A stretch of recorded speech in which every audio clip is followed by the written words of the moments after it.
Milliy sefr imtihoniga kiradiganlar diqqatiga, sizlarga zo'r yangiligim bor. Milliy sefrga kiradiganlar uchun dinlama, o'qima, konuşma, yozma imtihonlar, ya'ni 4 xil daraja uchun kitob tayyorlashgan. Mana shu kitoblarni bemalol olib, imtihonga tayyorgarlik qilib, 100% natijaga ega bo'lsangiz bo'ladi. Bu kitoblarni ko'rib chiqdim, tavsiya qilaman sizlarga. Imtihonga kiradiganlar uchun zo'r narsa qilishgan. Dinlama uchun alohida matnlari berilgan va savollari berilgan o'sha dinlama matniga ko'ra va unga qarab javoblari ham berilgan. O'qima matn berilgan va matn bilan bog'liq savollari va albatta buni ham javobi bor. Konuşma eng zo'ri mana shu konuşmasi.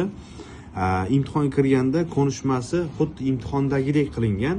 Bemalol bunga konuşmadan tayyorgarlik qilsa bo'ladi. Yozmada ham xuddi shu shaklda yozmalar berilgan va namunalar ham berib ketilgan yozmalarni. Foydalanishlari uchun zo'r qo'llanma bo'lgan. Tavsiya qilaman barchaga.